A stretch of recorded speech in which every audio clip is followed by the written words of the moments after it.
Materi dapat dibedakan menjadi dua. Yang pertama ada zat tunggal atau zat murni. Yang kedua ada zat campuran. Zat tunggal terbagi atas dua yaitu unsur. Unsur itu yaitu zat tunggal yang tidak dapat diuraikan secara kimia menjadi zat lain. Yang kedua ada senyawa, yaitu zat tunggal yang dapat diuraikan secara kimia menjadi zat lain. Atau unsur-unsur penyusunnya atau senyawanya lebih sederhana. Adapun zat campuran terbagi menjadi dua yaitu campuran yang bersifat homogen atau larutan dan campuran yang bersifat heterogen.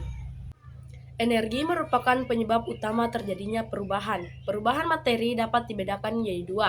Yang pertama ada perubahan fisika atau perubahan fisik, yaitu perubahan pada wujud atau penampilan fisik. Tetapi identitasnya masih atau sifat kimianya masih tetap sama.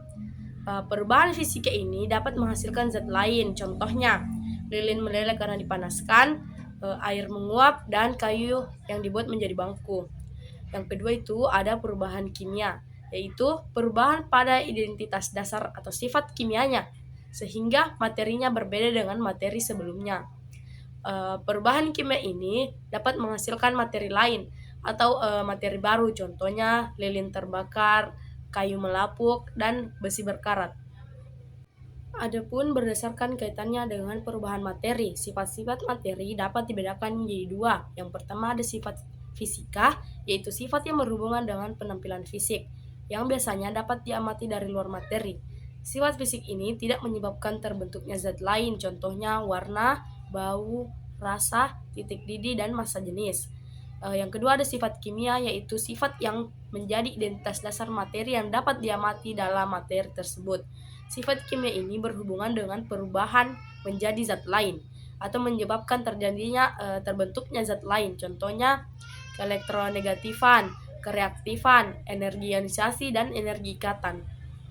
Berdasarkan kaitannya dengan ukuran atau jumlah materi, sifat-sifat materi dapat dibedakan menjadi dua. Yang pertama ada sifat ekstrinsik, yaitu sifat yang besarnya bergantung pada jumlah ukuran materi. Contohnya massa, berat, dan volume. Yang kedua ada sifat intrinsik, yaitu sifat yang tidak bergantung pada jumlah atau ukuran materi. Contohnya bau, warna, rasa, massa jenis, titik didih, dan sifat kimia. Misalnya keelektronegatifan, kereaktifan, dan ikatan partikel penyusun atom ada tiga. Yang pertama elektron, merupakan partikel bermuatan negatif. Yang kedua ada proton, merupakan partikel yang bermuatan positif. Dan terakhir ada neutron, merupakan partikel netral.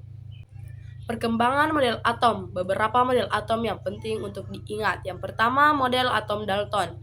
Atom Dalton menggambarkan atom sebagai bola pejal yang sangat kecil. Yang kedua, model atom Thomson. Atom merupakan bola pejal bermuatan positif yang di dalamnya terdapat elektron-elektron yang bermuatan negatif, sehingga secara keseluruhan atom muatannya netral. Yang ketiga, atom model Rutherford. Atom terdiri atas inti atom yang bermuatan positif. Inti atom dikelilingi elektron bermuatan negatif yang bergerak terus dengan lintasan yang disebut kulit atom. Yang keempat, ada model atom Niels Bohr. Menurut Niels Bohr, elektron bergerak mengelilingi inti atom dengan lintasan yang merupakan tingkatan energi tertentu. Yang kelima, model atom mekanika kuantum atau mekanika gelombang. Posisi dan momentum elektron dalam atom tidak dapat ditentukan atau diketahui dengan pasti, atau asas ketidakpastiannya itu Heisenberg. Konfigurasi elektron adalah penggambaran dari penyebaran elektron pada setiap orbital dalam satu atom. Pertama ada aturan Aufbau. Elektron menempati orbital sedemikian rupa untuk meminimumkan energi atom. Yang kedua aturan Hund. Jika terdapat orbital-orbital dengan tingkat energi yang sama, elektron menempatinya sendiri-sendiri sebelum menempatinya secara berpasangan. Yang ketiga ada aturan eksklusi atau larangan Pauli. Tidak ada dua elektron atau lebih dalam sebuah atom yang memiliki keempat bilangan kuantum yang sama. Dalam ikatan kimia ada yang disebut aturan oktet. Atom-atom unsur gas mulia cenderung sendiri sebagai atom bebas dan stabil. Lewis dan Kossel mengamati bahwa konfigurasi elektron unsur gas mulia terdiri dari 8 elektron di kulit terluarnya atau yang biasa disebut dengan oktet. Ikatan kimia adalah gaya tarik-menarik antara atom-atom sehingga atom-atom tersebut tetap berada bersama-sama dan terkombinasi dalam suatu senyawaan. Ikatan antara atom dalam sebuah senyawa dapat terbentuk melalui serah terima elektron, kemudian terjadi gaya tarik elektrostatik atau ion positif dan ion negatif yang terbentuk atau terjadi ikatan ion dengan cara tarik-menarik pasangan elektron yang digunakan bersama atau terjadi ikatan kovalen. Kepolaran ikatan dan keelektronegatifan jenis ikatan dapat dibentuk dari selisih keelektronegatifan atom-atom yang berkaitan. Jika selisihnya lebih dari 2, maka ikatannya bersifat ionik. Jika selisihnya antara 0,5 dan 2, maka ikatannya bersifat kovalen dan polar. Jika selisihnya kurang dari 0,5, maka ikatannya bersifat kovalen non-polar. Sebetulnya tidak ada ikatan yang murni. Ikatan ion umumnya ikatan ion juga memiliki sedikit sifat ikatan kovalen. Begitupun sebaliknya. Penyimpangan aturan oktet pada umumnya yang memiliki elektron terluar ganjil dapat terjadi penyimpangan dari aturan oktet, yaitu setelah diberikannya jumlah elektron terluarnya tidak 8 tapi stabil. Jika jumlah elektron terluarnya masih kurang dari 8, maka disebut oktet tak lengkap. Jika jumlah elektron terluarnya menjadi lebih dari 8, maka disebut oktet berkembang.